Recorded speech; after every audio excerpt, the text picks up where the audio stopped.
This copyrighted telecast may not be reproduced, retransmitted, or used in any form without the authorized written consent of NASCAR Broadcasting. NASCAR would like to thank all of our loyal fans for your continued support, and we hope you enjoyed today's broadcast. Welcome back to Texas Motor Speedway, just outside Fort Worth, where the first caution of the day flies on lap 18 as a result of contact. Casey Mears and Jeff Gordon racing hard for position. They've been going at it pretty hard here for about 5 or 6 laps. Jeff tried him high, Jeff tried him low. I think Jeff's getting a little impatient. He gets a run on him there, but it's not over. I mean, they continue to run side by side. As you can see, the outside.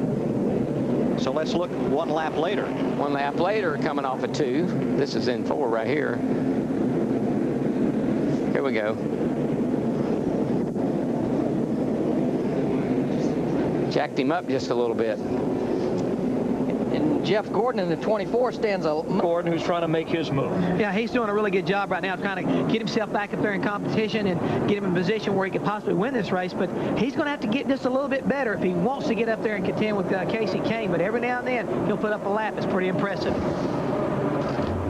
We got a problem with Ryan Newman in turn 4. Oh, hard on the inside wall right there, Chris. All right, Ryan Newman in trouble. Let's go upstairs. That will bring out the caution. Darrell, you're looking right at it. He got up way up high. I think he had something happen. Could have been a right front tire, but he just started into 3 over there, and the car just kept going. He couldn't in the wall as we see him here at turn number 4.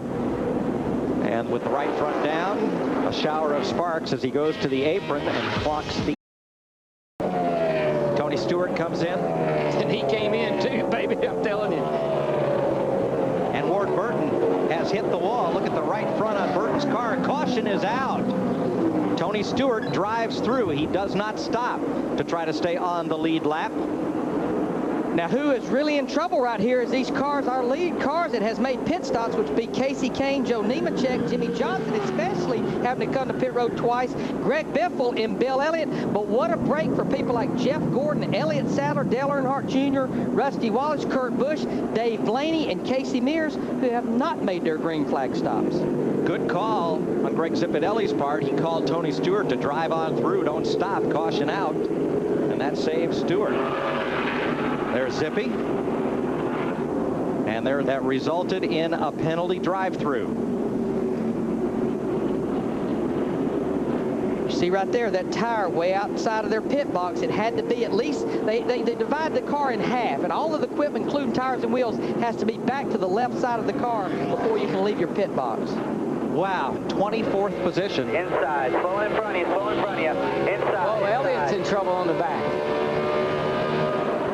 Elliott was on the tail end of the lead lap and now dropping back. There you see the Fox tracks, about 140 miles per hour in the corner. I think he's trying to get to pit road, but I don't think he'll be able to make it this time. Too much traffic.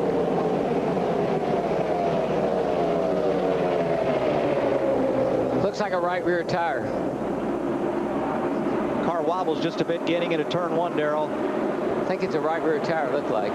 Funny how slow 160 miles an hour looks like. And not only that, but just think about Bill. He almost won. What it is a flat right rear for Bill Elliott. And he's in the wall in turn 3. Caution is out, and you see the right rear was already flat. Yeah, he was trying to get back, save as much time as he could. Now, what's that? Charles is coming. Things are picking up. Business is getting ready to pick up. I think that's his way of saying the plot thickens. It sure does. 83. Trouble front straightaway. Wimmer and Mayfield get together. Hard contact. Everyone else will get through. The caution waves again. Anybody get a lap back there, Larry? Well, I think Jamie McMurray in the 42 car may get the part, possibly, back on the lead lap. We'll have to find out from NASCAR. But no one was ahead of race leader Jeff Gordon, I don't think, at the moment. Over here to us. Guys, let's see what it looks like there.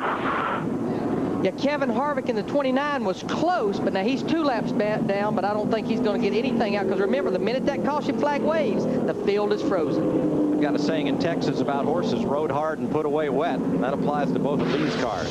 Here's what happened on the restart. Look at the top of your screen at the Cat car.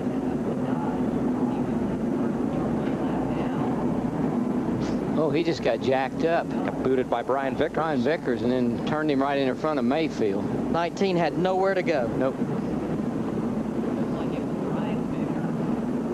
Chances are that possibly, and maybe Wimmer missed a gear. Always try to think about what I'd say if something like that happened.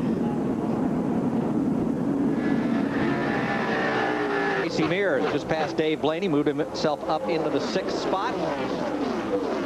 He had a really nice run going at Atlanta, very similar to what he's doing today, and he had an engine failure right near the end of the race. And Smoker, turn 4, somebody's blown up, Jeff 43. Green. 43 car caution is out, so Harvick will get 1 lap back, and I do believe Jimmy Johnson in the 48 car, he will get the pardon with 40 laps to go. He'll be back on the lead lap. Boy, I tell you, Casey Kane is not going anywhere either, Larry. He looks like his car doesn't run good in traffic. And he's not been in traffic a whole lot today. No, he hadn't had anybody in his way. All in all, it's not bad. It's not edgy getting started, but it's a little snug. And you know, we're getting into the last 100 miles here. We talked about in the pre-race, Jeff Hammond down by the cutaway car and the cutaway engine. This is where attrition starts really kicking in with those engines that's been turning 92, 93, 9,400 RPMs all day long, and the speeds just have not slowed down. And I watched the Formula One race this morning, you know, and they ran an hour and a half, and that was their race. And we run here with 3.5, 4 hours, 500 miles. I mean, that's incredible what these cars are capable. And off turn 4, he pulled in about a car length of Elliott Sadler. 4 laps to go. Sadler has one top 5 this season at Darlington and a 6th place at Vegas. Elliott's a little bit better in 1 and 2 right now if he hits his marks. But down here on the other end, I think is where Casey is going to get that thing up on the outside. You're right, Darrell. Casey knows that Elliott's not going to give up the bottom of that racetrack. No red flag from here on out. If the caution comes out, it's over. A 3-lap shootout. He got about another half a car length. 3 laps to go. I believe if he ever gets a run on him off the 4, there could be a last lap pass here coming to the line. They may catch Johnny Sauter in that 30 car. He's about 15 car lengths out there in front of him. Ain't got nothing for you, 1 or 2, man. Just hit your marks down here. There goes Casey to the high side again. He got a run right there in the middle of the corner. Just looking. Just looking. You all right, buddy? Ooh, he's touched the wall, I think, with the right rear. 2 to go. And you know what? Of these 200,000 people, no one is sitting down. Nope. Boy, Sadler took it deep into turn 1 and opened up a big lead. 2 car lengths. That could be the difference right there. I know Casey's good in 3 and 4, but Coming to the white, I don't know. He just doesn't seem to be able to get alongside of him. But here's his strong point, Darrell. He runs it in high through 3 and 4. Elliott Sadler gets a good bite on the bottom. They'll be coming to the white flag this time. Now, we need that 30 car to get out of the way. Here he comes on, looking outside, looking outside. This is his move right here. He saved this. He saved the outside move, if it'll work or not. And right there where Elliott Sadler been the strongest through the middle of 1 and 2. They're going to run up on the lap car. Johnny Sauter, half a lap to go. And Casey Kane almost ran out of racetrack exiting turn number 2.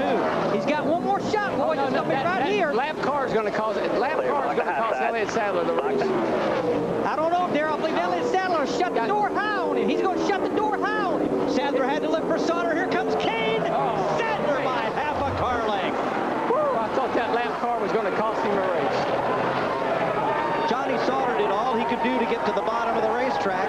Elliott Sadler had to lift for a moment to be able to clear Sauter, and that almost handed the race to Casey Kane.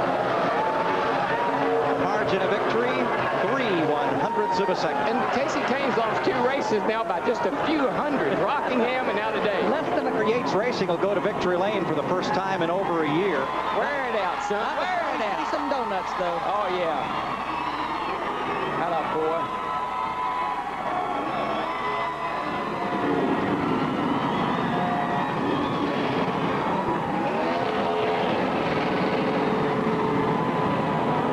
Sadler to celebrate, and you know, Casey Kane may be starting to feel like Harry Campbell. This copyrighted telecast may not be reproduced, retransmitted, or used in any form without the authorized written consent of NASCAR Broadcasting. NASCAR would like to thank all of our loyal fans for your continued support, and we hope you enjoyed today's broadcast.